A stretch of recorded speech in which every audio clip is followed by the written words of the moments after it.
Well, g'day Dragons fans and welcome to the Mad Dragons podcast brought to you by Complete Warehouse Solutions, a family-owned and operated business with more than 100 years combined experience. Jeff and his team are more than pleased to assist in your Sydney warehouse refurbishment or fit-out project. Based on Commerce Drive in Lake Illawarra, get in touch with the team on 4257 1930. Just sit right back and hear it tell the tale of a podcast crew who gather around the mighty drink to give their point of view. Hazman is a panel spy, he shows that he has fun, and Bunny our host with jump along, guiding us through the storm, guiding us through the storm. Big T's our rocky keeps us true, he often gets his say. And just alive, he knows the girls and everything dragons win. And everything dragons win. The Mad Dragon podcast is a journey unforeseen. With Hazman and Donnie too. And there's Big T and Coco. Just the start. Muzzah and the other crew. Here on the Mad Dragon podcast. Well, this is something new for me, hosting a Tuesday show. Let's see if I still remember how to do this one. First of all, before I do my little intro, we may as well bring the panel in straight away. This is who we've got. We've got Hazman, blocked by the logo up there in the top right-hand corner. We'll try and keep him there all night. Big T, giving the wave. He's giving us the Queen's wave. Hazman, we've got Muzzah there still in witness protection. And Jesse down the bottom right. You'll hear from all the guys a bit later on. The Dragons are in training. We are going to learn how to ride a tiger. It's an unfamiliar venue with the St George Illawarra Dragons playing the West Tigers in Campbelltown just 3 times. Now let's pass over to the mighty Hazman to take us through the Dragons team list. Yeah, thanks, Donnie. Now, there's something somewhat familiar with this backline. I don't know where I've seen this backline before, except every fucking week. So, Tyrell Slane is the fullback. The wingers are Macaulay Ravaloa and Zach, I don't want to be here anymore, Lomax. Centers are Moses Sawley and Jack Bird, who's recovered from whatever that injury was that he copped on Friday night. The halves are Kyle Flanagan and Ben Hunt. Ben Hunt is the captain, as always. The forward pack is Frankie Molo. Jaime Sele comes in for Blake Laurie, as a lot of us would have expected. Jacob Little's a hooker. Second rowers are Luciano Leilua and Jaden Sewer. Lock forward is Tom Eisenhuth. And on the bench, we have Jesse Marshke, Blake Laurie, as I mentioned, Jack DeBellin and Raymond Fatala Mariner. And the coach is Shane. I say I'm going to change ship, but I'm actually not going to. Flanagan. And I believe we got Todd Smith in the bunker this week and Grant Atkins in the middle. So that ought to be interesting. Back to you, Donnie. Yeah, Todd Smith, at least Todd Smith isn't in the middle. I don't think we've ever won a game under Todd Smith. I might be wrong. Someone might have to look that one up. I haven't checked it, but I don't think we've ever won a game with him in the middle. So I don't know how we go with him in the bunker. That might be a little bit different. But yeah, it's very, very interesting team list. We're going to talk about that a little bit later on. I know that there's a lot of people quite upset by the team that got named today and hoping that it's a little bit different when they run out on Sunday. But before we do get in to this game, or to our team, we'll talk a little bit about the Tigers. And we've got a very special Behind Enemy Lines tonight. It was so special we had to pre-record it. So here it is. Everyone else gets a little bit of a break. You can go and get a drink while we play the pre-recorded video. Come with me as we go behind enemy lines.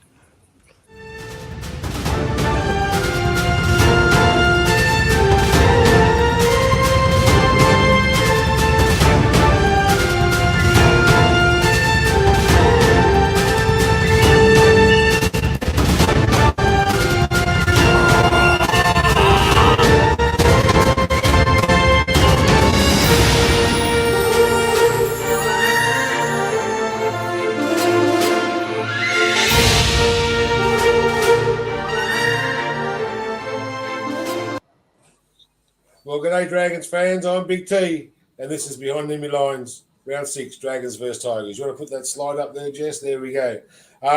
Before I bring our guest in, we've got Jareen Buller at the back, Charlie Staines and Junior Tupu on the wings, Solomonia Fatape and Justin Lolum in the centres. Jaden Sullivan, Adam Caesar in the house, Stefano Uto Ikamanu and Happy Coruscant, David Clemmer up front, Isaiah Papali, Safaf and Polo locks the scrum. On the bench, you've got Simpkin, Twal, Matamua and Kapoa. Brett Naden, band. Benji Marshall's the coach. We'll bring in our special guest right now. Our special guest by phone is Steve Blocker Roach. How are you, man? I'm going good, Big T. How did you get the nickname? Oh, yeah, it's just a nickname I've got over the years. I've had plenty of nicknames. Well, it sounds like it's self-given. No, I was given it to it by a few friends. Yeah. Mate, you're an absolute legend for coming on our little VOD. Sorry, I'm a little bit late, boys. I got caught in the rain, so I was hoping to be home half an hour ago. But anyway, we get on with it. We did get on with it. Well, we played 44 times. The Dragons have won 23, which means the Tigers have won 21. The past 4 games, Tigers have only won 1 game versus the Dragons. We've played 3 times at Campbelltown. Dragons have won twice. Tigers have lost the last 8 at Campbelltown. Why is the Tigers not going well at Campbelltown? Wouldn't have a clue, mate. You'd have to ask the blokes that are involved in it. Yeah. Stats are only right 60% of the time. You know that. Well, stats can make you say anything.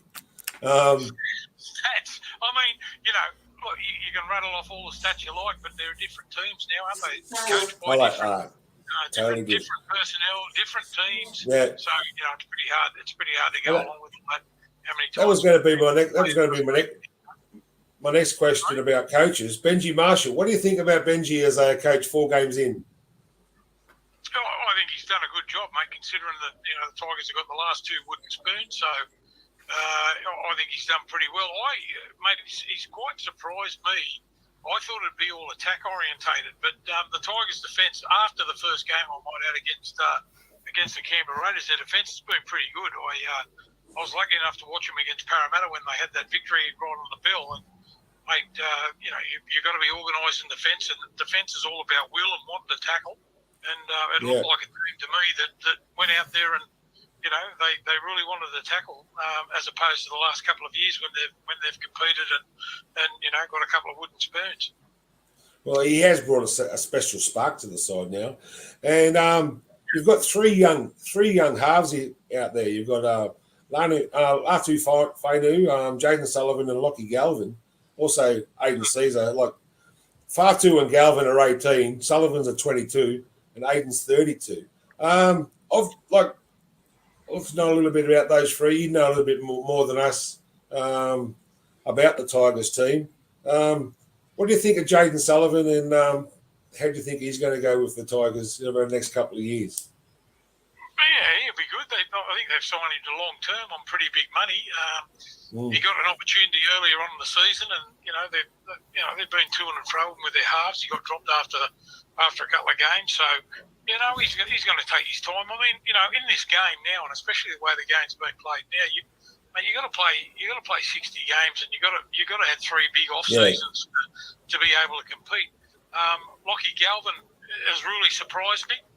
He was a back rower in the Australian schoolboys, and they playing at 5'8". He's fine, but I still think, as good as he's been in the first few games, he's off on a couple of weeks suspension, a little holiday early in his career. You had a few of those. I think he's a couple of years away from stamping his authority and being a real good player. But he's got the makings of a good player, and he's done well as a young fella. Well, he's going to have the Penrith boy Luai coming out next year, so you're playing under him or playing inside him or playing beside him. You know what I mean? Like so. Yeah, I think Luai's talking about wanting to be a half. So if he the money that they're going to pay him, and a 3-time premiership winner, might be even 4 this year. I think he gets to pick and choose. He wants to control the team. So Aiden Caesar's done well for the Tigers the last few weeks, and he's probably at the back end of his career. I think the thinking is that that Luai will come there and probably play halfback and control the team. He's a good buy for the Tigers. He'll work well under Benji. Stefano Uto Ikamanu. He's a big body. He's a big boy. What do you think of him? Oh, I think he's a tremendous player. I thought that they threw him to the Wolves last year in the Origin and picked him for the game so as well, at Lang Park. They probably, he hadn't dominated a first grade game, let alone a state of Origin. And I thought he might have been thrown to the Wolves a little bit, but out of that, he's probably got a fair bit of experience playing next to Happy too. Really helps, and mate, he's probably been the form forward in the Tigers pack, so he's going well along with Happy there. We've got Jacob Little's 100th game this week. He used to be a Tigers hooker. Happy Carousel is such a champion player. He plays 100 minutes a week. He runs that far. He's the key. He's the key this week for the Tigers, I think. Do you agree? Who, Happy Carousel? Oh, mate, he's a leader, mate. He's a spiritual leader. He's a captain. He's the bloke that goes out and sets standards in the fence. I marvel at the way that he plays, with the size of the bloke. You talk about blokes, that play above their weight. He's unbelievable. He throws himself in front of a back truck, Happy, and a great leader. It would have been a big move for him too to leave Penrith after they won those premierships, and then all of a sudden, Happy's turned up at the Tigers, and mate, he doesn't shirk his work. He gets in and he's there on the best player every week that he plays for him. Nice, yeah. I like Happy. I wish we had got him. Jesse, have you got anything for Blocker? Yeah, Blocker. It's a bit more of a chat about your career as well. So you're an Illawarra junior, but tell us a bit about you didn't eventually play for the Steelers. You ended up at Balmain. So what was the story there? Well, the Steelers weren't in the comp when I went to Balmain. I went up there in 1979. So just got poached to go up there as a young fellow. I played in the country under 18s as a 17-year-old, and then just got asked if I wanted to go and play at the Tigers. Illawarra weren't even in the comp.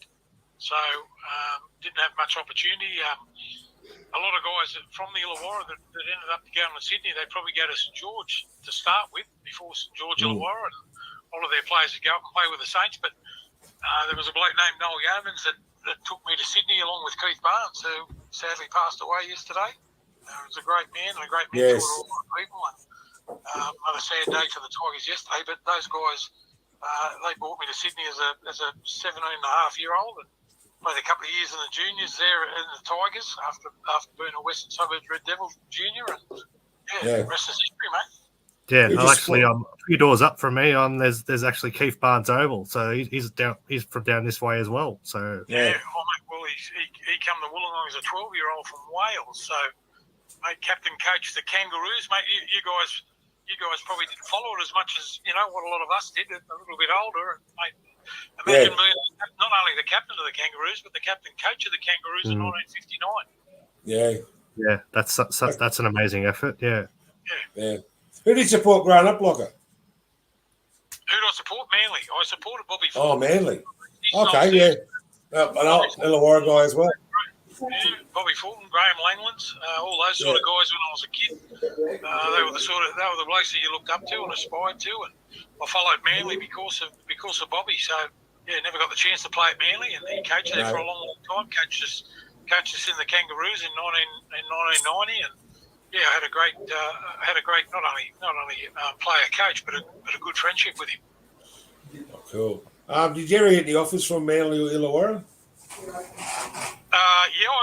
I did actually. I got not Manly, but Illawarra to come back there. I think I was 5 or 6 years into my career at the Tigers, but I was a pretty loyal bloke, and I was loyal to the Tigers. I loved it up there. Mate, in those days, it was a magnificent club, and unfortunately, we're not around anymore as the Balmain Tigers. But I always pretty sort of loyal sort of bloke, and they were the guys that gave me an opportunity. And we made the semis 9 years in a row or something up at the Tigers, and the Steelers were just starting off. So I thought, I'll hang around with me mate Jimmy Jack, another bloke from Wollongong. So hang around with him and play with the Tigers, you know.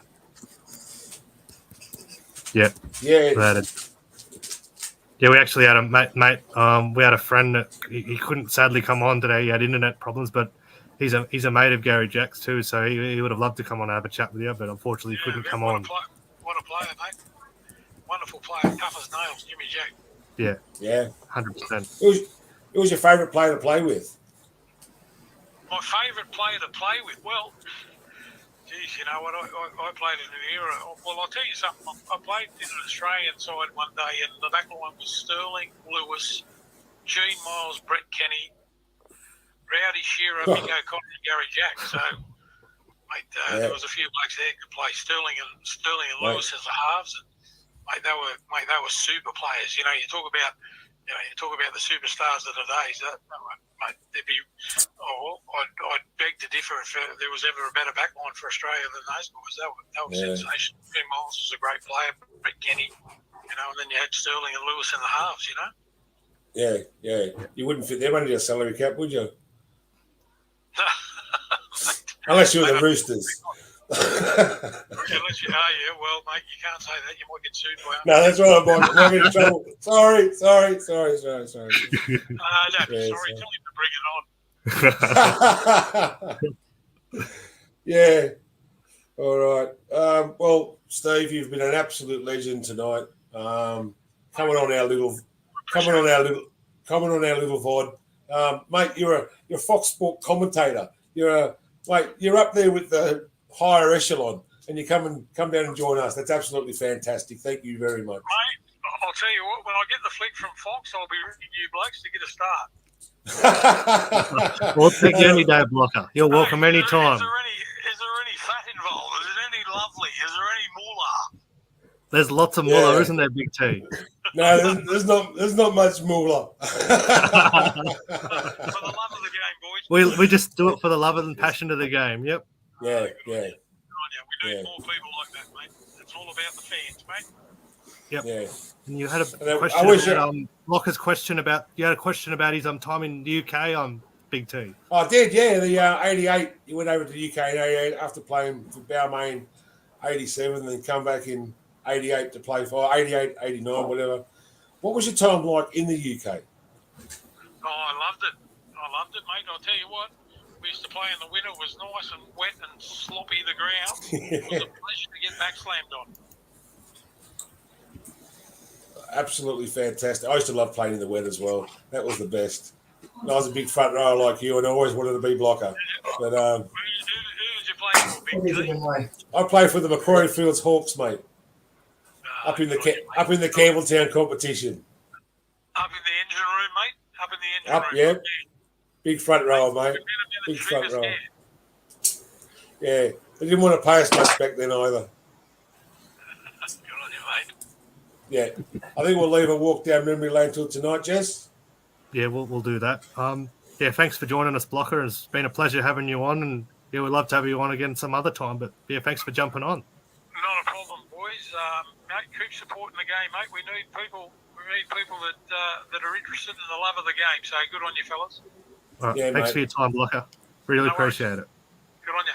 See you. See you, mate. Right, and thanks for Blocker Roach for coming on the show, and Absolute champion. Champion, legend of the game, and it's been a pleasure having him on, and look forward to having him again some other time, hopefully maybe at the end of the year when we play the Tigers again. Yeah. All right, Jess, thanks very much.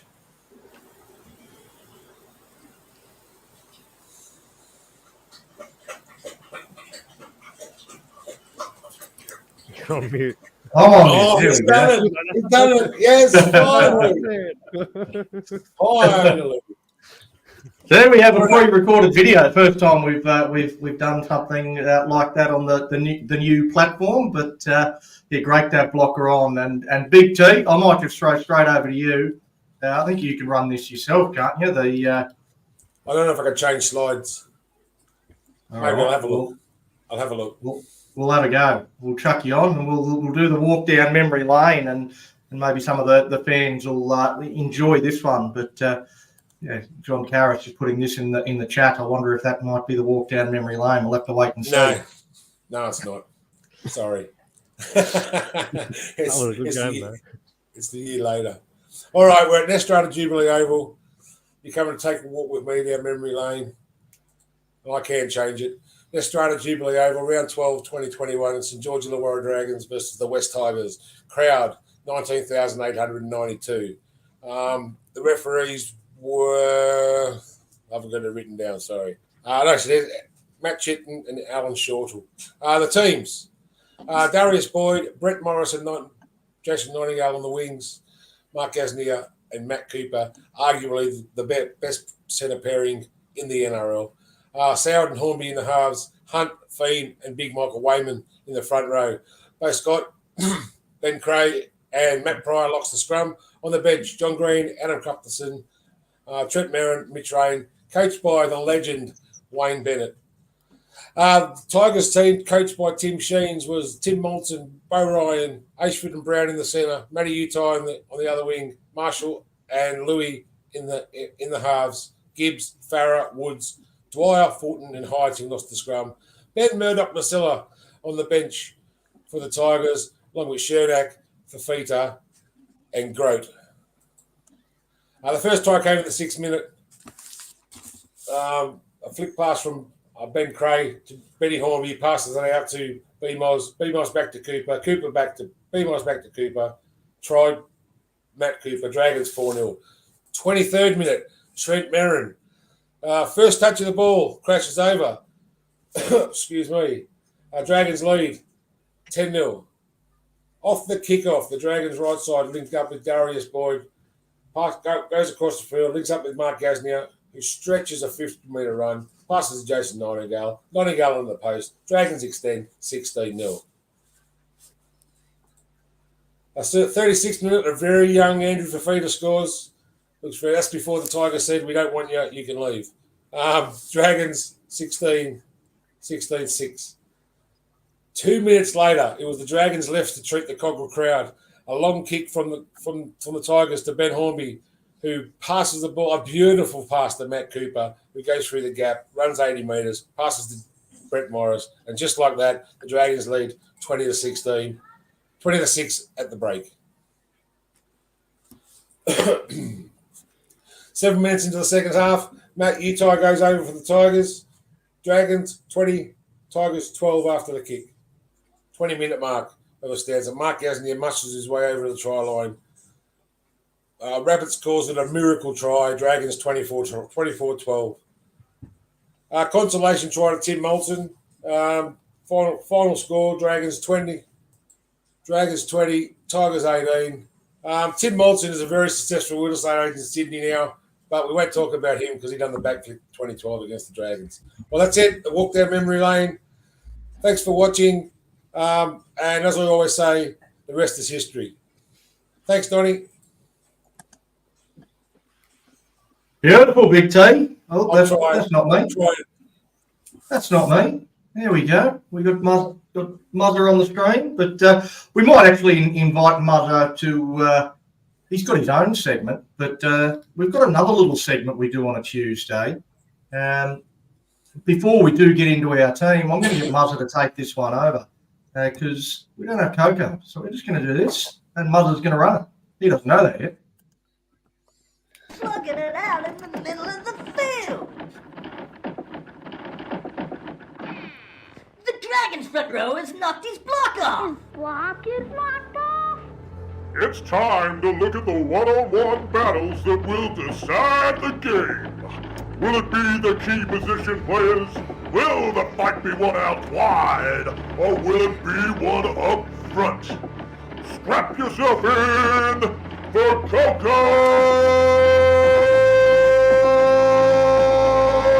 Clashes!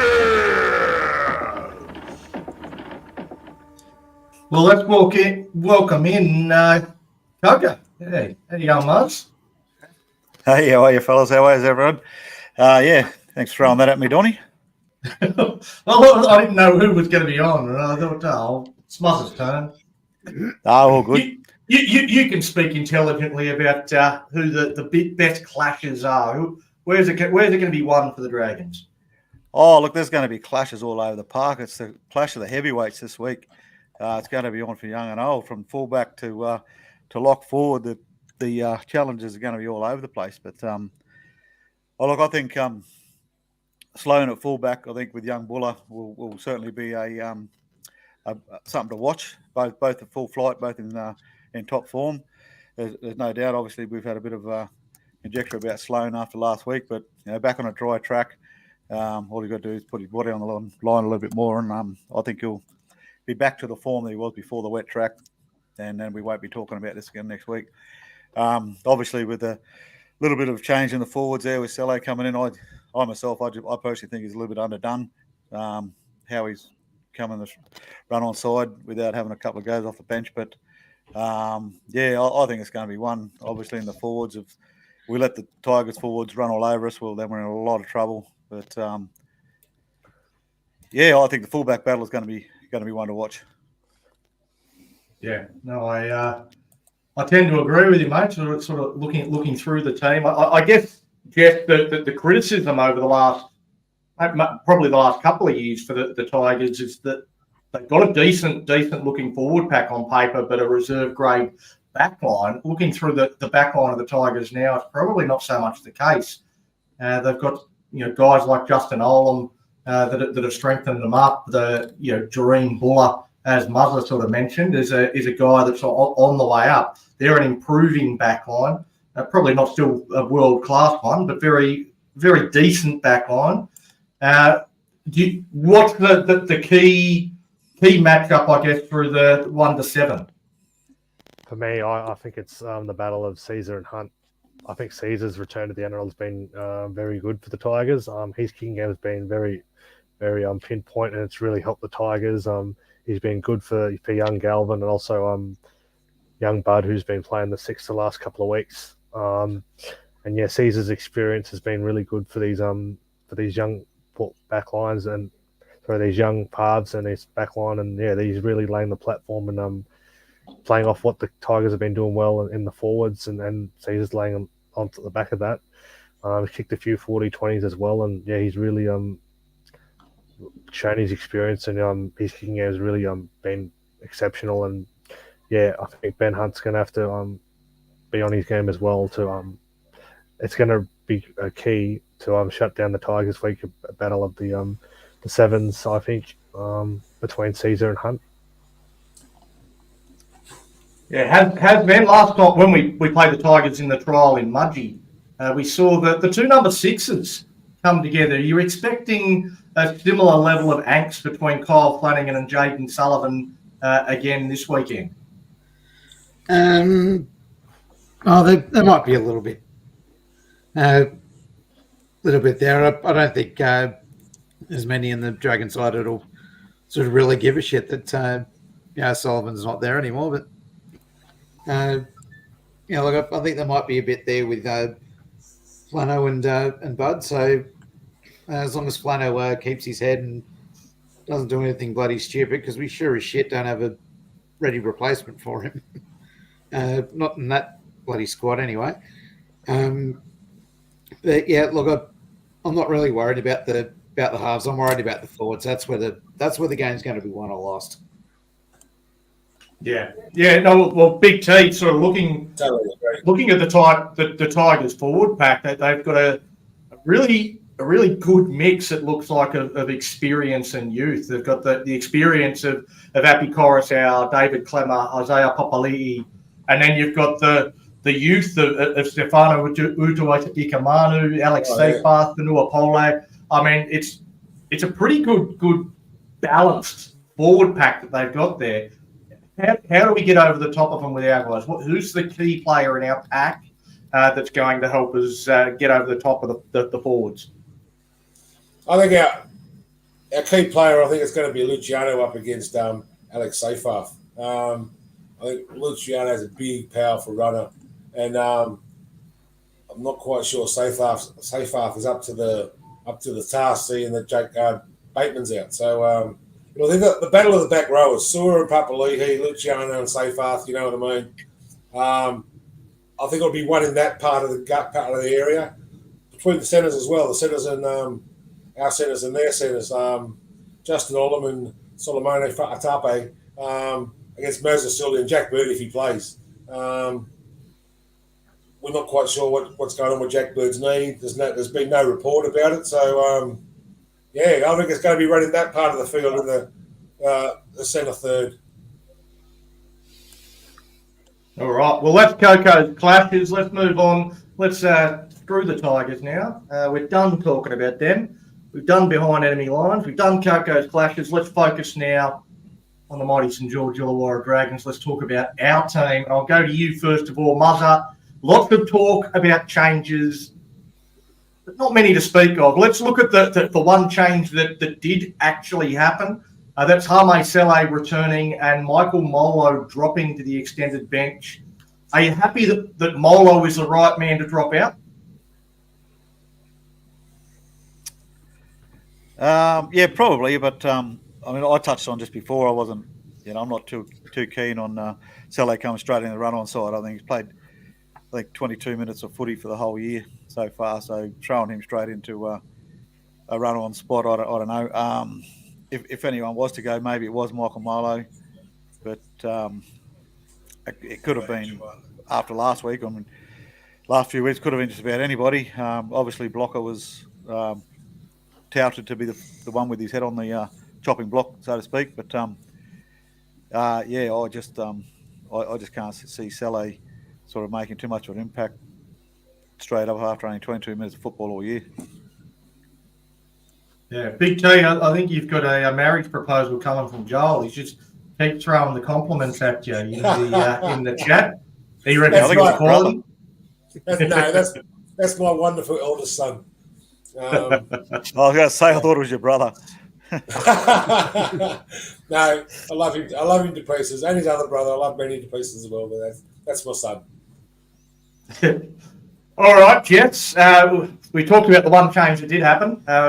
Not very exciting. So let's talk about the changes that didn't happen. And you tell me if this reported change that didn't actually end up occurring, do you think it would have actually made the team stronger or weaker?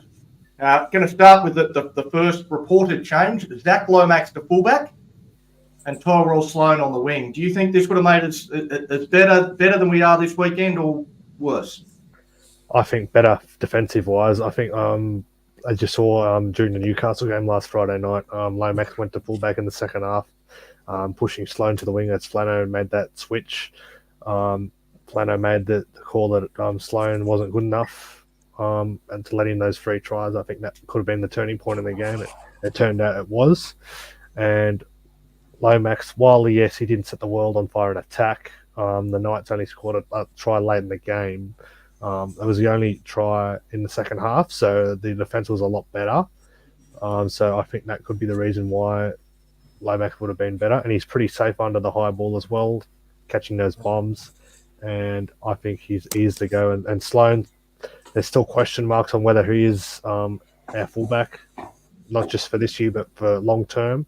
Whether he has the ingredients to be a top NRL fullback. That question mark is still out there, and I just think, as many people have said, Sloan needs to just toughen up and work on his defense and just be there to do the hard yards and put his body on the line and make those tackles. Because as you've mentioned before, he's had many times where he's had opportunities when it's been wet weather football, and he's struggled in every game we've played in wet weather football. But now I would have liked to see Lomax get a crack at fullback, and who knows, maybe if he got a crack at fullback and he went well there,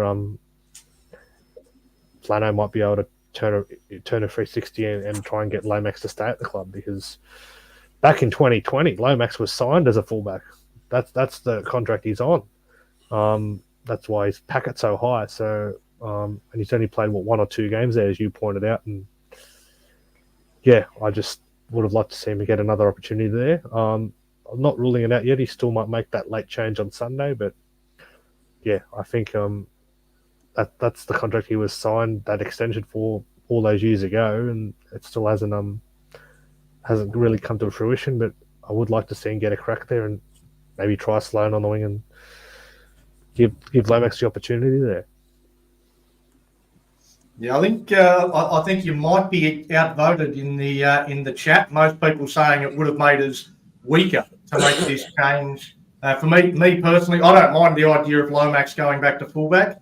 I would like to dispel the myth that he got signed to play fullback. He didn't get signed to play fullback. He was always a centre. There was talk of him maybe trialling and playing a little bit of fullback. He wasn't signed as a fullback. He was signed on a 6-year, $1.8 million deal as a young bloke with a hell of a lot of potential that was going to be the best centre in the world. That's what he was signed on that contract for. So it wasn't signed on fullback money back then.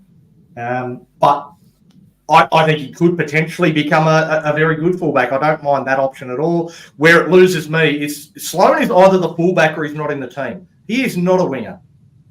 He is not a winger. And I know Rob Saguna would disagree with me. He makes the comparison to Josh Addo-Carr and says that he's got lightning speed. You know, he could be like Brett Morris flying down the wing. I don't think he could be. I don't think he's anywhere near that class. I don't think he's got what it takes to be a winger. He's either the fullback or he's not in the team. And I think if he's on the wing, if I'm an opposition coach, I want Tyrell Sloan named on the wing because that gives me a much easier target to get at than the fullback. Well, at that time, Mary had the idea to have Lomax fullback, and he lasted one game, and he went straight back to the centres the following week. Maybe he played a poor trial game in the Charity Shield and played poorly in round one, and then they dropped him from fullback. Put him back to the centres. Yeah. Yeah, so I sort of agree with most of the people in the chat that would have made us weaker if that one had came to fruition. So probably a good thing that we didn't go ahead with it. Who's next? Hadsman. All right, the other rumour that everyone thought was going to happen today on Team List Tuesday was Blake Laurie axed from the 17. He wasn't, but do you think this would have made us stronger or weaker if Flanagan had have dropped Blake Laurie? You're really, really going to ask me that one. You know what I'm going to say. You know exactly what I'm going to say. We are infinitely stronger the minute that Blake Laurie drops out. It's as simple as that. Yep. I thought you might say that. Sure, he had a pretty decent season last year. 0 errors according to you. But according to the NRL app, mate, it's according to the NRL official stat. He had 0 errors. Well, it could be according to Jesus Christ for all the relevance it bloody carries now. Last year's gone. First 6 rounds, first 5 rounds, he's an absolute bloody shocker. And I think he needs to go back to reserve grade, and let's get one of these young blokes, to come in. Maybe bring Couchman in, potentially. I've said it before. I'll say it again. I don't think Blake Laurie is up to NRL standard, and the way he's played so far proves it. So he drops out, absolutely stronger. Fair enough, mate. I thought that you might say something along those lines. I actually saw an interesting question on Facebook last night that asked which of our forwards has the highest work rate in attack as measured by total metres per minute. Now, it's a bit of a tricky stat as players that know they're only playing minimal minutes. They're going to play in the middle of the field. They tend to go harder, so therefore their numbers get a bit higher. But still, I just want to throw the question out. I'll go to you, Big T. Who do you think would be in the top 3 for the Dragons this year in terms of metres per minute? I'm going to go Frankie Molo, Michael Molo, and Blocker. Yeah, not too bad. Number 1. is probably as you would expect. I mean, a guy that's played 2 games, played a total of 41 minutes across those 2 games. It's Ben Murdoch-Masilla is the number one in this stat. He's at 2.585 meters per minute. Second on the list is probably a little bit more surprising, and that's Blake Laurie, 392 meters in 167 minutes, or 2.347 meters per minute. And third is Frankie Molo at 2.269. So the 2 guys that are actually starting in the front row are going pretty well. Now, the stat is garbage, in all honesty, but I think it's telling that the 2 front rowers playing the most minutes are getting through more work than the likes of Michael Molo, Viliami Fafita, Raymond Fatala-Mariner, and Michael Molo, who has dropped out of the side. Now, admittedly, Raymond Fatala-Mariner, Tom Eisen, who's playing a little bit on the edge as well as the middle, so that might make their stats look a little bit worse than they should. But you know, at the end of the day, Blake Laurie's work rate has actually still been pretty good. Now, no doubt, as Hasman sort of brought up there, Blocker's made too many errors. So, you know, that's a given. I mean, we've all seen it. We all know that's the case. So, I might just share the screen and we'll have a look. We'll go to the NRL site and errors. So this is the top. The players that have made the most errors in the entire competition so far this year. Let's see how far down Blocker is on this list. I can see Zach Lomax there. Ben Hunt. Yeah, you can see Ben Hunt, Jack Bird's on the list. Ravalawa. Mika Ravalawa. Tyrell Sloan's there. Scrolling down. No, they only have the top 50. Top 50 most errors in the competition. Blake Laurie isn't in there. No, so he's not in the top 50 for errors made in the competition, yet everyone's saying he's making way too many errors. Well, he's given away penalties too, given away a lot of penalties. So let's go into that list and see where he features in the top 50 for giving away way too many penalties. Jacob Little's in the list. Luciano Leilua, Tyrell Sloan, they give away a few penalties. No mention of Blake Laurie. He's apparently gives away too many. Well, that's NRL.com. I was surprised myself. I thought it was going to tell a completely different story to what it did. But it's not in the top 50 for either giving away penalties or having errors. And so what is it? What is it, Muzzah, that makes people think that he makes way more errors than anybody else? What is it that makes people think he gives away way more penalties than everyone else when the facts say he doesn't? Because people read it. Someone says something, someone gets hold of it, and they go, it's like anything. But I don't think it's probably the amount of errors or penalties. I think it's probably the position that he does it. And I think the fact that he just looks so out of shape, he just looks like, you know, I know that they said that we've been put through this preseason, but he just looks so out of shape and out of form. But I think the whole what you just said about why people are saying it's like anything. Yeah. Sorry, Muzz. You're right. James Savage's comment, that's hilarious. That's savage. That is savage. Definitely in the top 10 for that one. Tell me Blocker's not in the top 3 for that one.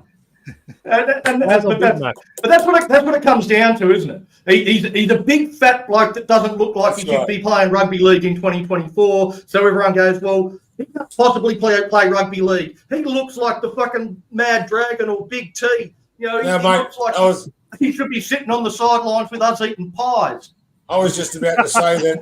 I was just about to say I was always that fat kid that was picked last in all the pick on the fat teams. kid. Yeah, I was still a fat kid now, but but I love yous all.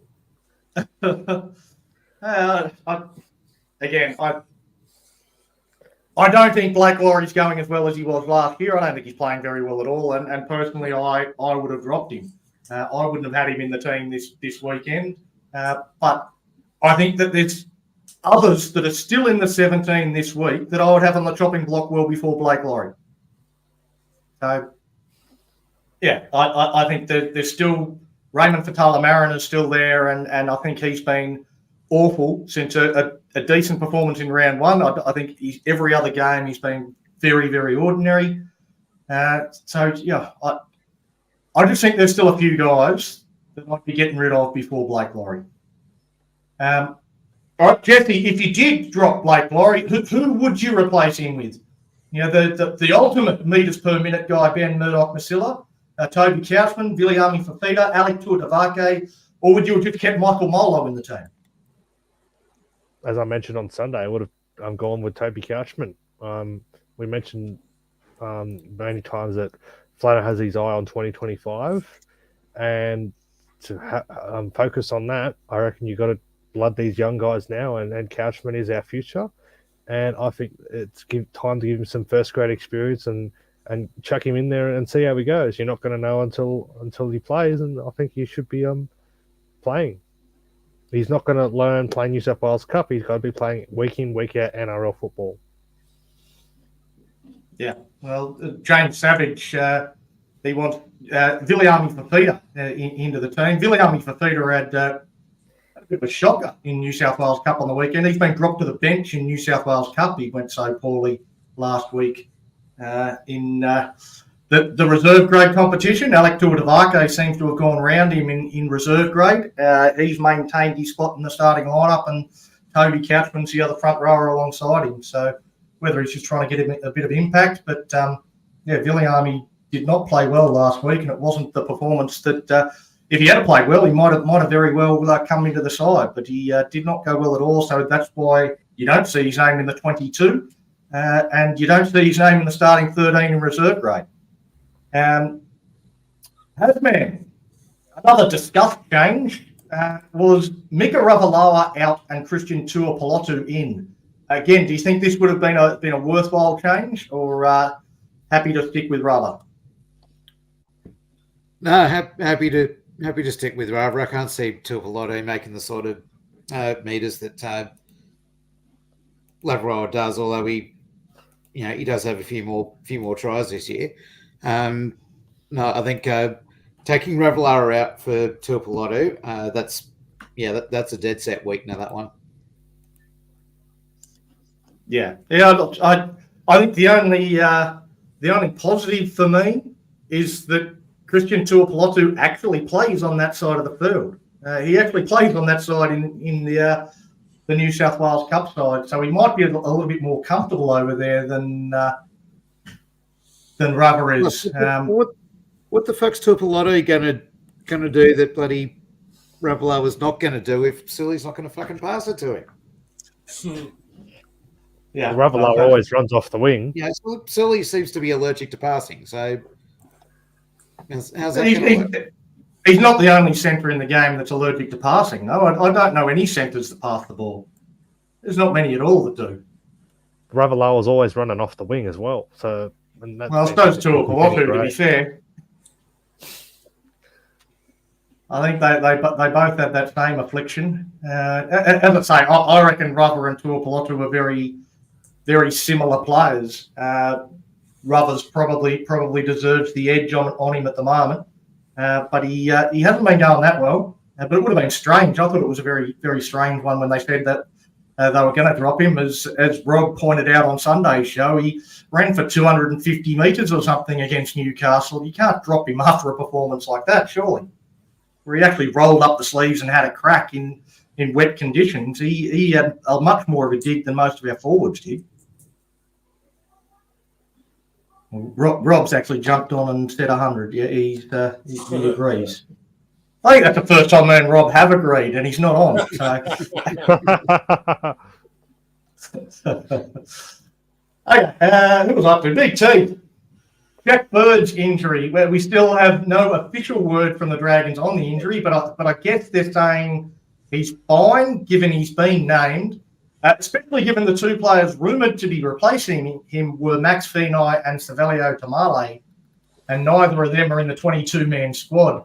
I suppose with these reports, were you excited by the prospect of either Tamale or Finai actually getting a chance to replace Bird?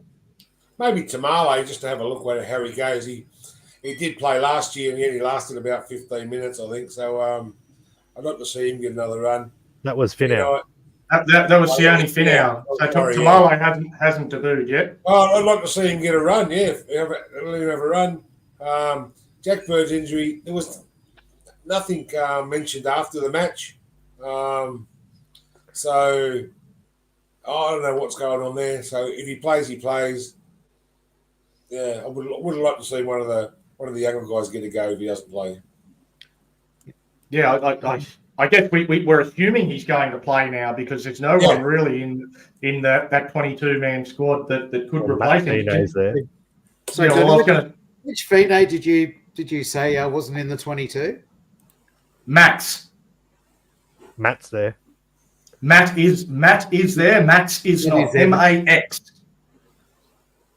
Yeah, but he could always. I don't think we'll see Max play first round again, but Matt's in the 22. He could probably play in the centres. All backs are pretty much interchangeable these days. If you have listened to any New South Wales Origin coach in the last 10 years. Well, Talk-a-Lot only a winger. Yeah, well, I mean, Matty Finai's been playing fullback in New South Wales Cup, so you would have thought if you're going to replace a centre, maybe use a guy that's been playing in the centres.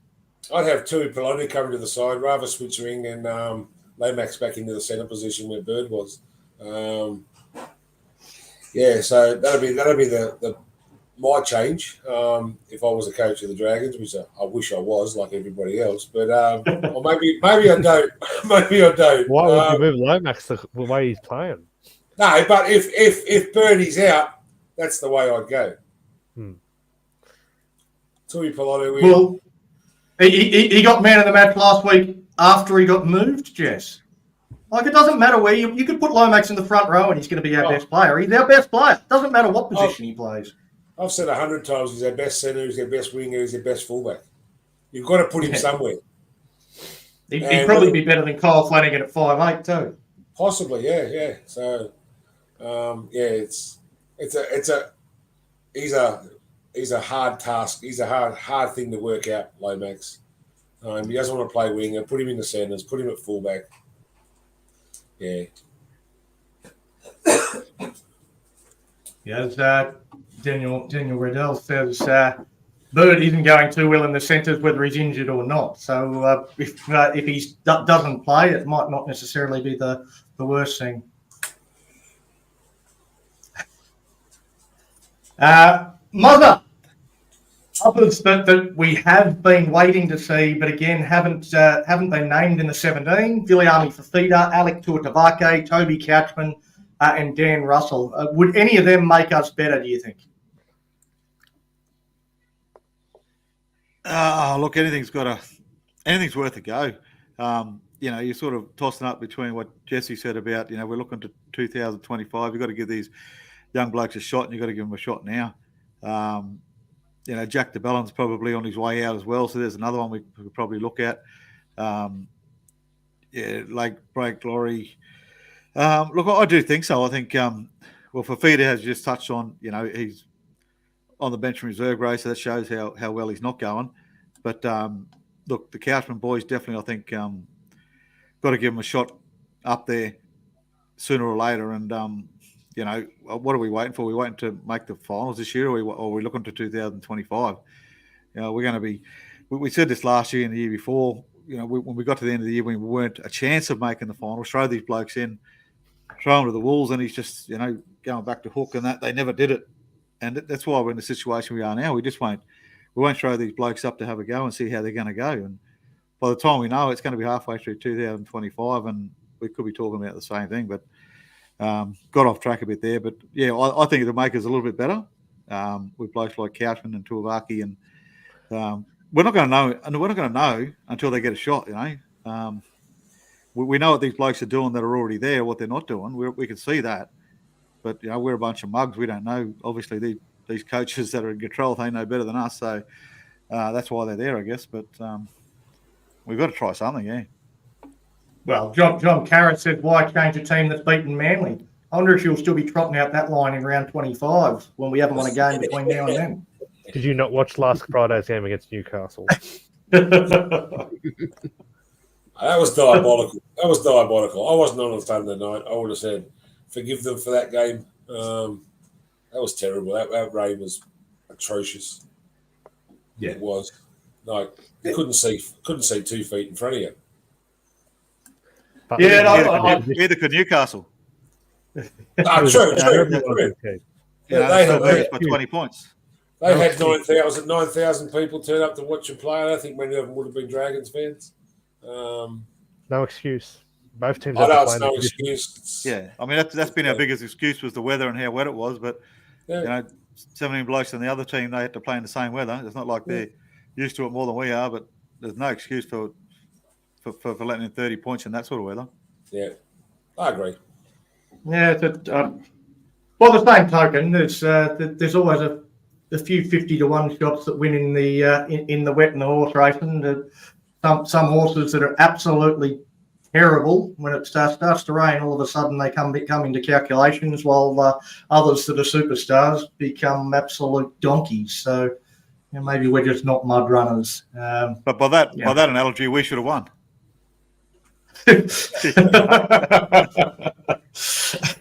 Yeah, some donkeys become cows. I don't know. Anyway, we might test the people out that are still out there watching. We've got a fair few online, that a few eyeballs still on here. So let's see if you can answer some questions from Jag.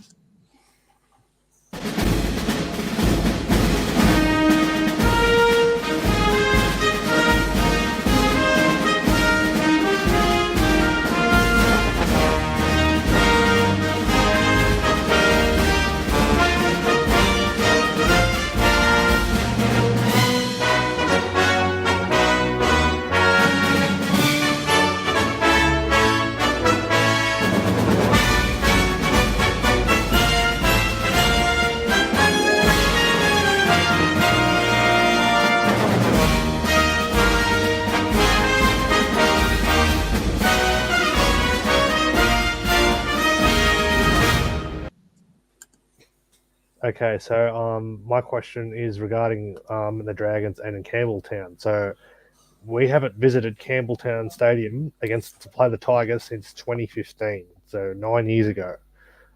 So my question is tonight. So there are a couple of players that will be involved in this game, and they were also involved in the 2015 game. So not necessarily involved in that all. Yeah, some of them are playing. Some of them are involved in this game now, and they were both played in that game too. So there were 2 Dragons players back then, and can you name the players that were in that game then and still involved in this game on Sunday? So fire away in the comments. So there's 2 of them. Okay, Quizmaster, what's the question? So. Yeah. That went around in circles. I don't even know what the question is. Brad Graham's got the question. Brad Graham's got the idea. Well, John Carrot was first. Jack de Bellin. John Carrot was first. There's another player involved in that game. Benji Marshall. Daniel Raddell is on the money. Daniel Raddell's on the money. Yeah. There it is. Jack de Bellin played 13 that night, and Benji was our halfback. And Jack de Bellin will be in jersey number 16 this weekend. And of course, Benji is the coach of the Tigers. So there you go. Both players were involved in that game. There you go. No, BMM was in England at the time. So no, it's not BMM, AJ Brown. Oh. We've got the answer. JDB and Benji. Too good. Yep. So Daniel Raddell. There you go. Well done, Daniel. Congratulations. We've run out of prizes. We have run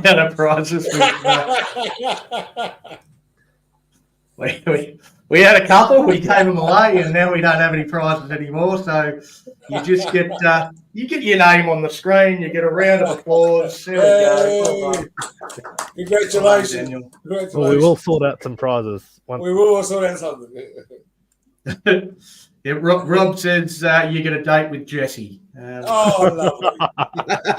He's given up trying to get you a girlfriend, Jesse. Now he's got you a boyfriend. He can have a secret session with Rob. I'll send Rob. You can have a deep conversation with Rob. I think you'd love Rob. that, Daniel. No, Here, Daniel's Rob's prize rare. is he wants bird dropped. That's the prize that he wants. So that's what we've got to try and get him. We'll start a petition for you, Dan. It may well happen if he's ruled out with injury. So yeah, absolutely. All right, well, doesn't like that. Daniel will be in tears. All right, well, let's go and have a look at lower grades on the Mad Dragons podcast, brought to you by Complete Warehouse Solutions. We're going to kick it off, and I'm going to keep you guys in for this one. So we're just going to chuck on the New South Wales Cup highlights from the weekend. They weren't ready on Sunday's show, so I'm just going to chuck on the highlights of the New South Wales Cup game. So this is all the tries. So Newcastle, first of all, going down the right-hand side. We'll see Tamale very, very late in actually making an effort to get in there. If he had got there a bit earlier, he might have been able to stop it.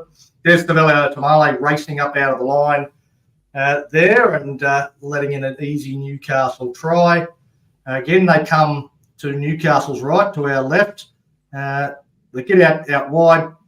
And a little bit of a lucky one. Maybe Matty Feeney coming across could have closed that down a bit quicker. But here's Alec Tuatavake. Straight through the middle, straight over the top of the Knights fullback, slams it down and gets our first points.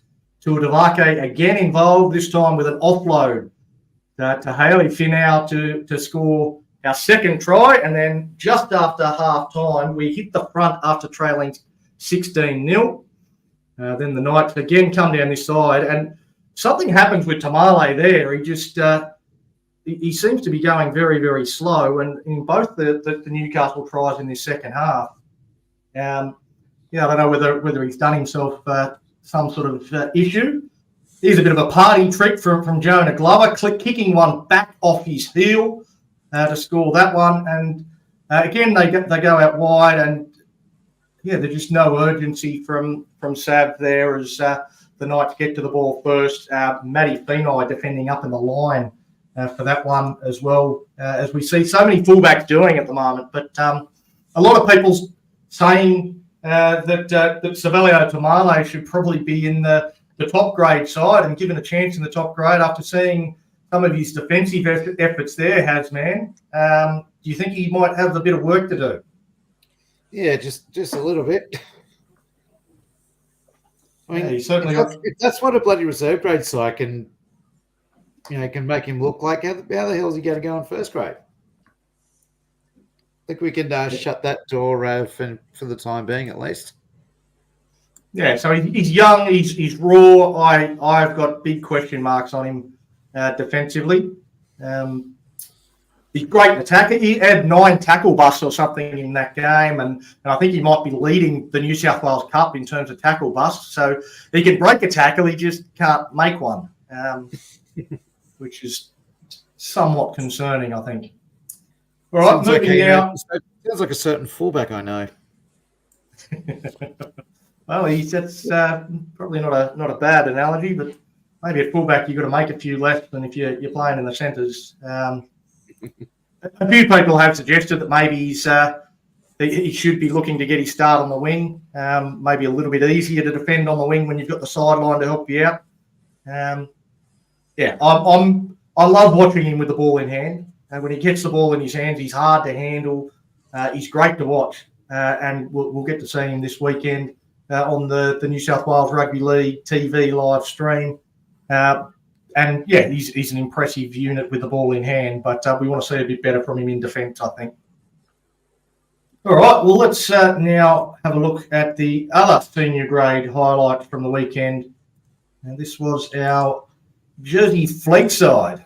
They had a good win over Newcastle. There's Benny Rumble, the first of his tries, just a show and go, slices through the Knights' defence, and then he sets up the next one. I think this is Kai Russell over on the right-hand side. It's Rumble with the big pass out to the unmarked winger to score in the corner. The Knights get one back here. Their fullback goes through the defence there of Kane Barnes, the winger. Barnes, though, he gets one back here, scoring the try out wide. Comes across and just give him the ball. He's got all the speed in the world, and he sprints away to score his first, and pretty quickly makes it a double before half time. I think it was 22-4. Good late offload there. Comes out to Nick Quinn, who just gets the ball, and again they go out wide. Barnes steps inside as Peanut gets in the way of the camera to stop the view. The Knights scored the first try of the second half to get them back in the contest, but the Dragons were always a bit too good. Here's Ben Rumble again, getting the ball, and just got to the outside there of the second rower and scores his second. The Knights got another one to give them a glimmer of hope. A good tackle there from Ben Rumble, one-on-one in the backfield, but the next play, the Dragons were unable to regroup in time, and the Knights scored. And we finished with a nice try to the second rower. Jack Quine gets on the Ashton Ward grubber, gets to it before the dead ball line, before he runs into the fence as well. And the Jersey Fleet side gets a good win over the Knights. So the Knights beat beat the Dragons 28-4 only a couple of weeks ago. So nice to see them turn that one around. In terms of this weekend, New South Wales Cup side takes on the Western Suburbs Magpies at Lidcombe Oval on Saturday, and it will be streamed on the New South Wales Rugby League TV app. A very strong team has been named with the additions of Connor Mollohyson, Dan Russell, Michael Molo, Ryan Couchman and Toby Couchman, who all missed that 6-point loss to Newcastle, so it should be a much stronger team. The only top 30 player omitted is Ben Murdoch-Masilla, who is expected to be 18th man for the NRL side, while Wests will be without Brent Naden and Alex Lobb. In this comp, it's early days, but the Dragons are 6th and the Magpies are 11th. A win here, though, could cement the Dragons up in the top half of the New South Wales Cup competition. Jersey Fleet also at Lidcombe Oval on Saturday against the West Tigers from 12 p.m. This one, it will not be streamed. They welcome back Hamish Stewart, who played New South Wales Cup last week, and also Nick Sagranis, who missed the start of the season with injury. So, again, some big inclusions for the second-placed Dragons. The Tigers are 7th. They won't be easy beats at home, but the Dragons in 7th. They've been strengthened this week with a couple of big ins. So, we'd be hoping to walk away with a couple of wins there against the Tigers' lower grade side. We're in that area all weekend. We've also got a game at Leichhardt on Saturday. It will be the Illawarra Steelers under-19 side in an elimination final against Newcastle from 4:45 p.m. Unfortunately, this will be on in the middle of the game I'm calling here in Western Australia, so I won't be able to watch it. It will be on the New South Wales Rugby League TV app for anyone who has access to that. But the Knights finished 3rd, the Steelers finished 6th, though we will be underdogs. But the return of Laikan King Togia is a big inclusion, as well as Seth Pearman at 9. So that the spine should be a little bit more settled, which can hopefully see us cause a bit of an upset. Right, we might move back into the normal show, and I'll go to you Big T. We've got Jacob Little playing his 100th game this weekend up against his former side, the Tigers. Take us through, I mean, what it's going to mean for Jacob Little and what you've liked about Little since he came to the Dragons. I like Little when he left the Tigers. I liked him in their side. I thought he made their side look better when he played. He hasn't lived up to expectations coming to the Dragons. He's done his job. He's tackled, he's runs, didn't do many runs sometimes, but I think he needs to do a little bit more with the ball. But congratulations to him on his 100th game. Yeah, I think he's an incredibly important player for us. If I'm honest, I don't know that we have anybody in our squad that can possibly replace him. We've tried Connor Mollison. We've got Jesse Marshke there, who's a bit of a stopgap option, but we don't have a genuine NRL 9 to back him up, to support him. It's all on Little. Now, if we don't have him, I think our side starts to look pretty average. I don't think he's lived up to the expectations that I had on him. Like I said, I liked him at the Tigers. He made the Tigers look better when he played, but yeah, he hasn't quite hit the peaks that I thought he might hit. Fair enough. Muzzah, a bit of a rumour that's been doing the rounds for a while now. Sunia Taruva seems to be our main target at the moment. Do you think a winger fixes everything, or are we targeting him as a Sloan replacement at fullback, do you think? Again, who knows? The question, does a winger fix everything? Well, we all know the answer to that. It's not going to. The outcome's not going to be any different if we're not performing in the forward pack. We're not going forward. The fullback winger ain't going to see the ball anyway. So targeting Sloan, I don't know. Who knows?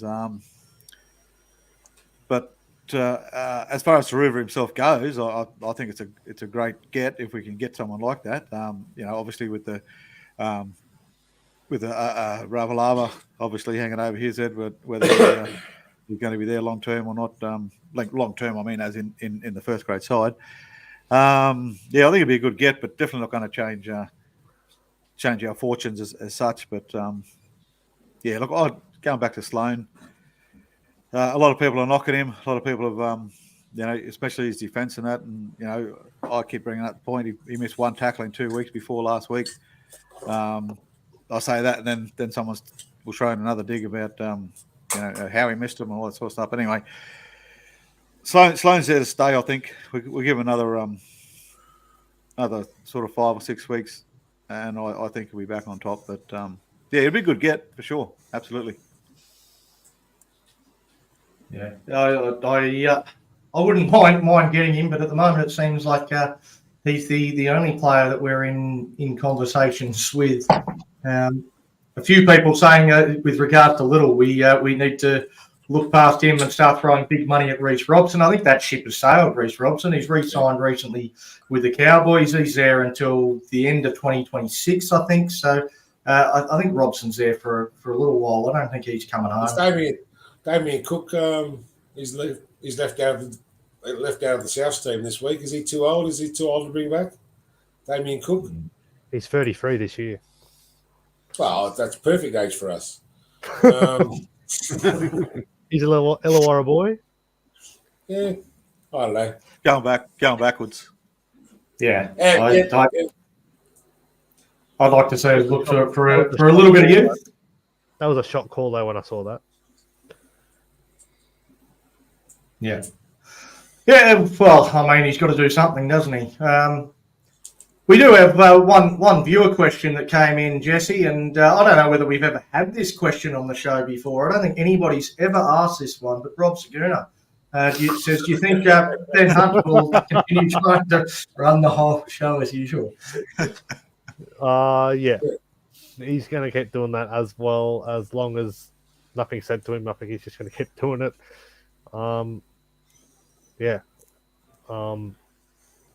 If Flanagan's not going to step up and take some of his own, take charge of himself, Hunt's just going to keep running shot. I think Flanagan's got to just say, I'll let my boy do some kicking, or Kyle's even got to speak to him up, put his hand up and do some kicking. But as you've said before too, Donnie, you don't see Flanagan as a long-term six for us. He's just the NRL standard to play in the halves. I think long-term, if he stays at our club for the next few years, he'd be a 14 at best. Yeah, well, I think at the moment, Flanagan looks the only option. So we've got a question: who replaces Hunt during Origin period? I think Flanagan goes to 7 and Marshke goes to 6. That'll be fun. Will be. We're only playing Penrith and Brisbane during that period, so that should be easy. Well, Jack Bird's not an option. They'll be without 9 players each, so that'll be all right. Yeah, they'll be a bit weaker. Jack Bird is another option at 6. Yeah, no, that's much better. You're right. I think Bird would be better than Flanagan. I don't know. All right, you're on the Mad Dragons podcast, brought to you by Complete Warehouse Solutions. It's time to jump off the Dragons for a little while and find a winner. And we will get into Muzzah's multi at the end of this, but we'll go first of all through each of the games this weekend, and I'll go to you first of all, Hasman. The Knights have another free-to-air game in Newcastle. This time it will be up against the Roosters on Thursday night. And Newcastle, $1.63 favourites to topple the ravaged Roosters, who will be without James Tedesco, Sam Walker, and Dom Young. Who's your tip, and what's your best bet for this game? I reckon the Knights have got this pretty comfortably. I mean, the Roosters get a couple of injuries in this game. They've got no one left. They've got that many bloody players out with bloody injuries, suspensions, and all sorts of shit. I mean, if Newcastle can play like they did against us in the wet, what the hell are they going to do in the dry? But I reckon I think we're a really, really good bet.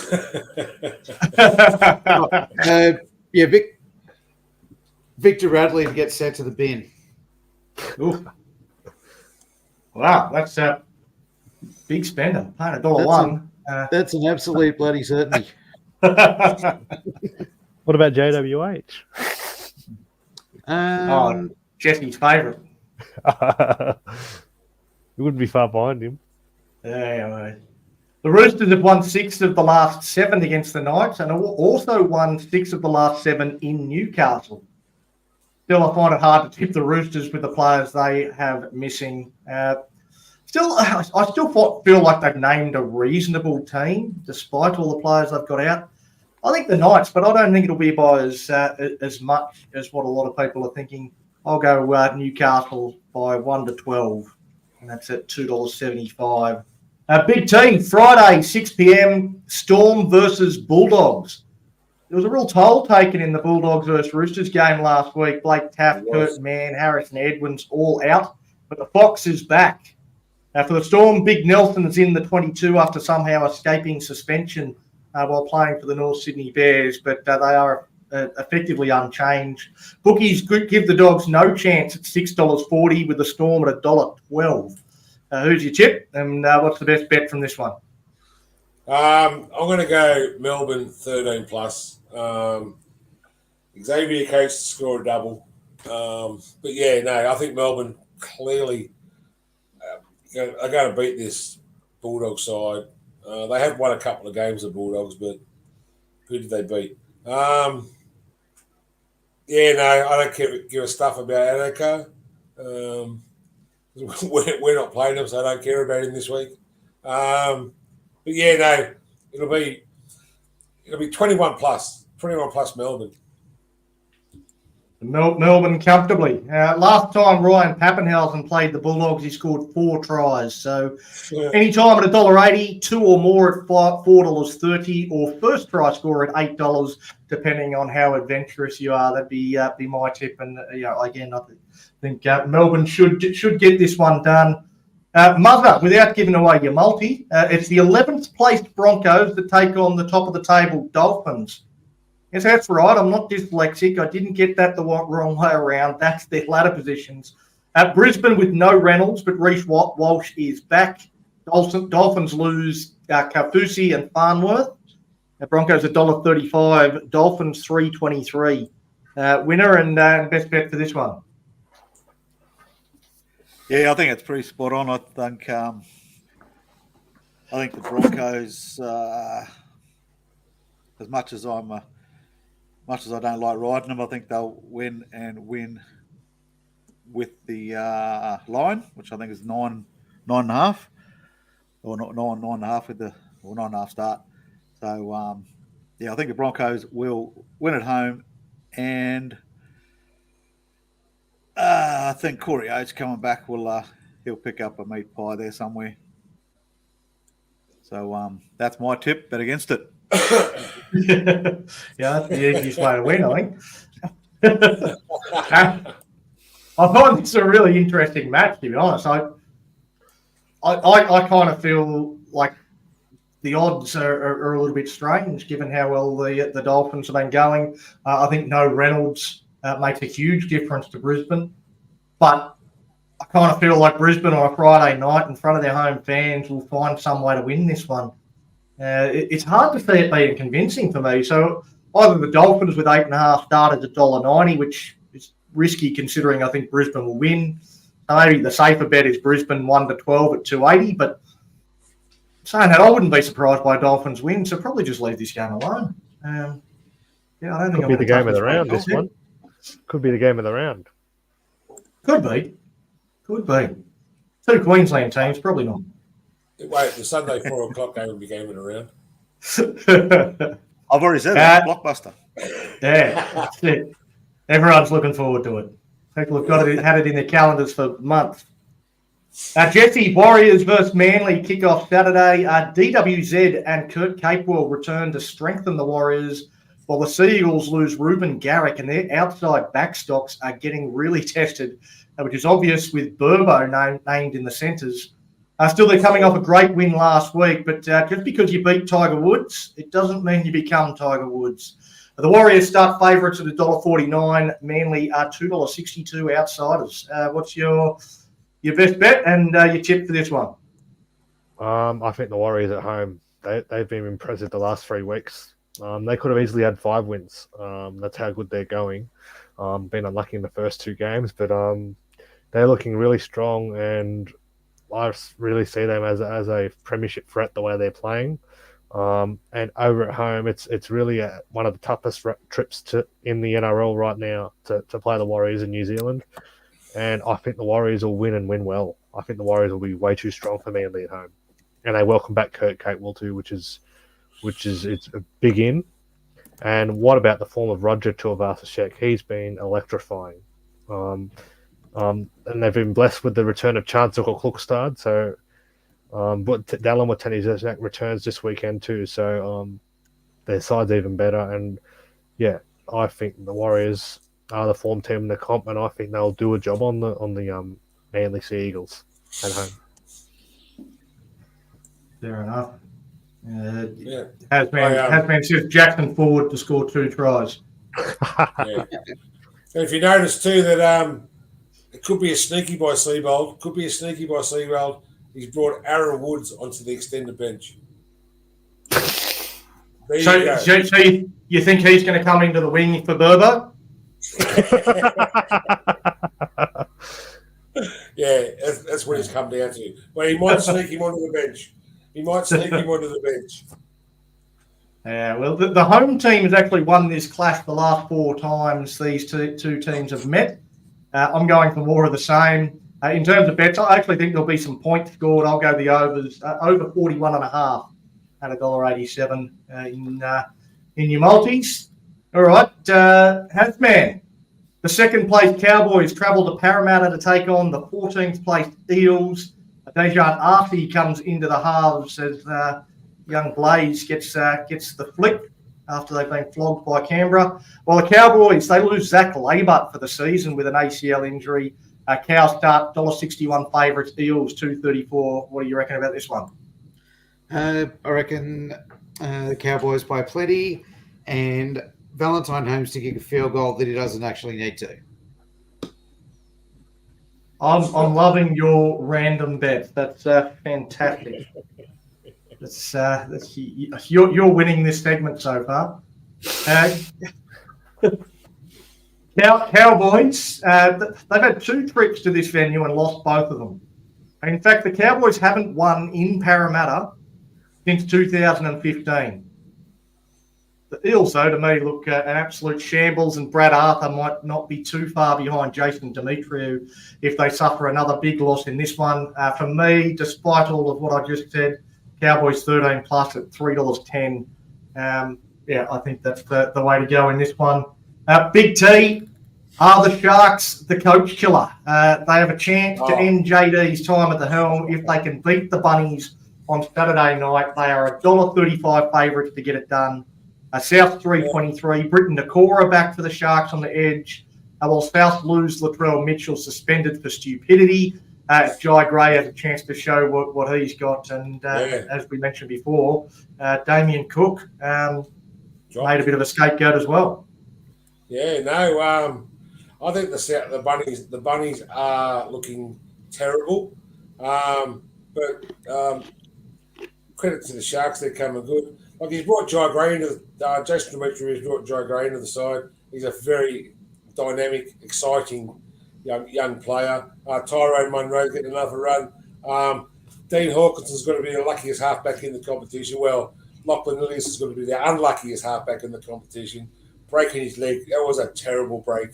Joey Lussick, I think it was, come over and crashed his legs. He kicked the ball. Anyone know how long did Lussick get? I'm not sure. Freddie Lussick, I'll have a look. Yeah, because I know it got referred straight to the judiciary. Yeah. Well, anyway, Lachlan Lewis is out for a while with a broken leg. Dean Hawkins gets to stay in the side, but I think Nico Hines will just run over the halves there. Cody Walker's a bit of a mental patient as well.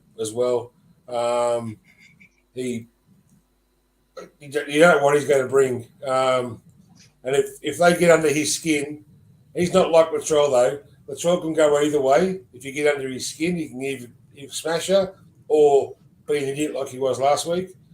But Cody Walker, he just goes the wrong way every time. He becomes a grub. Nico Hines, man of the match. Sharkies by 1 million. Look who number 14 is for the Sharks, but Donnie, look who number 14 is. It's not Billy Burns, is it? It's Billy Burns. He's been named as a utility, mate. He can do anything.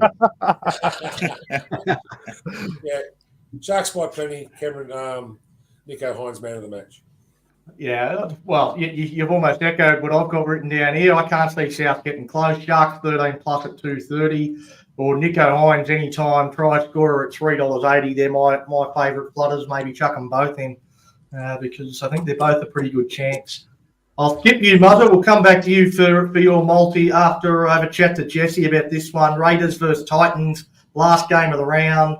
The Raiders lose Jordan Ruppiner and Corey Horsburgh, but Chevy Stewart, pretty exciting inclusion for the Raiders to be able to bring in. They're $1.35. Titans, $3.21. What are your thoughts on this one, Jeff? Raiders, they were on fire against Parramatta last week. And they've welcomed back Zach Hosking too. He's probably been one of the buys of the year. He's been great. And Trey Mooney comes onto the bench for the Raiders. The Titans have named an unchanged lineup from there. They looked more promising against the Cows last week, but still a lot to work on. You still can't leak 30 points in this competition and win games. So Raiders just look on song. I expect them to continue that at home. And I think Raiders 30 plus. And I'm gonna back I'll back Joseph Tarpany to make the most meters of any Canberra forward in that game. Oh, there we go. 30 plus, a big win for the Raiders. Yeah, I think the Raiders have actually been fun to watch this year. I've got to admit I was one of the idiots that had them for the spoon at the start of the year, but they've been a lot of fun to watch, and they seem to have it pretty right at the moment. The Titans, on the other hand, they have not been fun to watch, particularly if you're a Titans supporter like Blaze. I don't think he's having a lot of fun watching them at the minute, and but the Raiders add even more speed and excitement to their back line, so it's hard to see anything other than a convincing Raiders win. I've gone a little bit more conservatively with the Raiders 13 plus at 2.30. But that's it from the mug punters. It's time to get the professionals in. Now let's do this.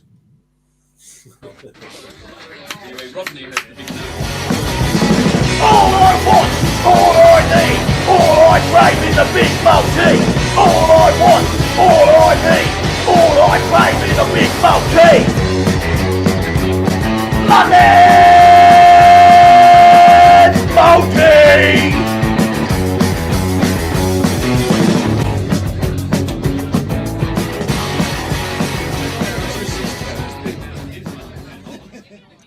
Yeah, right, here we go.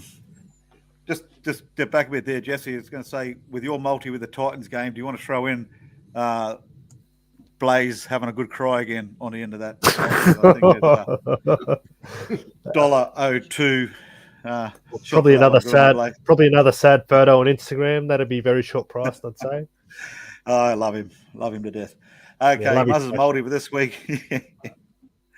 Another special from Muzzah if you're following me. Poor suckers. But here we go. We'll have a go this week and see how we go, eh? So first game, Joseph Swali'i as an anytime try scorer for the Roosters. I don't know how the Roosters will go with the players they got out, but they'll sneak over for a try or two. And Swali'i will be one of those. Harry Grant for the Storm. That I think just about everybody's going to score in that game anyway. So he's got to get one or two. That was for a little bit of value anyway, 345. I've taken Broncos on with the line, which was 8.5. I thought it said 9.5 earlier, but 8.5 line for the Broncos at home. And then in the last game, the Warriors Manly game, Jackson Paulo, anytime try scorer. Okay, mate. Yeah, sorry, just got the little fella having a go at me for being too loud. Jackson Paulo, anytime try scorer in the last. Look out, I'm in trouble now. Anytime, I've lost the plot now. I don't know where I'm at. Jackson Paulo, anytime try scorer for 260. I think it's $57 or something. But hopefully sooner or later we can get a win, get over the line, and get some money together for some sort of charity. And just, remember you're having a bet this week. Bet with your head not over it. Why are you whispering, mate? I just got told off by my 6-year-old. I know, mate. I'm taking the piss. Just to let you know, in the Tipper Cop, his 6-year-old is absolutely flogging me. So he knows more about rugby league than I do. We should get him on the board one time. He's in front of a lot of us. Don't worry about that. He goes well. I always wait for his tips before I do mine. All right, prediction time for the Dragons now. We'll start with you, Hasman. Dragons versus Tigers. Who wins? Why? What's the margin? First try scorer, anytime try scorer, whatever you want to do. Just take us through your prediction for the Dragons game. Something for a bit more time to sort of plan this, but I think we'll win this. We've only been going for an hour and a half, mate. Yeah, we've been talking about other shit, haven't we?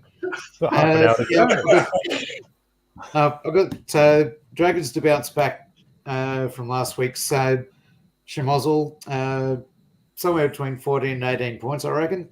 Ravalawa to finally get on the board, and Cole Flanagan to have 3 or less kicks. Fantastic. All right. Well, Big T, what's your predictions, mate? All right. Like I said before, I want the second row battle. I think Luch might get it over the top of Seyfarth. I reckon he'll be an anytime try scorer. I reckon Ben Hunt run from 10 metres out from the line, crash over. He'll be our first try scorer. And I'm going to stay positive. You've got to stay positive this time of year. It's only the round 6. Dragons by 14. Yes, I did say that. I think you might not be too far off. Muzzah, what's your prediction for this game? I think I said earlier. I think Dragons. I think we'll win. I'm probably more confident than all the other guys that have been. But I tipped 16. Dragons by 16. I think first try scorer Cole Flanagan, just to get one up over Buddy. And I think Rava's due. Rava's definitely due. And for Lomax to throw 2 or more flick passes. You'll do that in the first fucking 10 minutes. Yeah, well, Possibly. let's hope so. He's only done one so far this year, and it led to a try. So bring him on. All right, Jesse. Last one before me. What's your predictions, mate? I'm probably not as confident. Our last few games against the Tigers have been arm wrestles, so I think if we're going to get the chocolates, it'll be between that 1 to 10 bracket. I'm going to go Dragons by 8. I'm going to go Zach Lomax to score a try at any stage in the game. I reckon he might pull off another flick pass and someone will be there to scoop it up and score. Might be Ben Hunt again. And I'd like to see Jacob Little get one in his 100th game against his old club. That'd be nice for him. And I think we'll win by 8 points, I think, against the Tigers. Tigers won't be a pushover side. They've shown that they've got they're more resilient this year, so they won't be a pushover team. I think it'll be very close, and I think we'll just get home. Fantastic. Well, before I give my prediction, I'll just say again a big thanks to Complete Warehouse Solutions, our fantastic sponsor. In terms of my predictions, the Dragons win. I think it's a good thing that Flanagan hasn't listened to the fans this week. There was no need to make 15 panicked changes after a bad loss in horrendous conditions. This team will bounce back. The Tigers missing Bateman amongst a couple of others. I think we're going to isolate Bud early with Leilua going over the top of him for the first try. Tyrell Sloan will score a double to get the critics off his back for another week. Jaden Sullivan from the Tigers, I think he'll get across for a try in the 78th minute to get the Tigers back to within 10, and that will be the full-time margin. So looking forward to this game on Sunday. Come on, Dragons fans. Fire up. Fire up. Red V's a part of it. She wears it on her sleeve as Muzzah tells tales of Dragons wins and tuna victory. Tony and the NP crew will do their very best.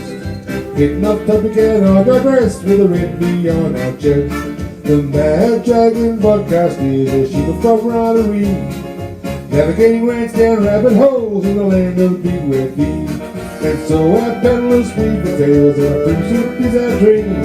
The Mad Dragon podcast.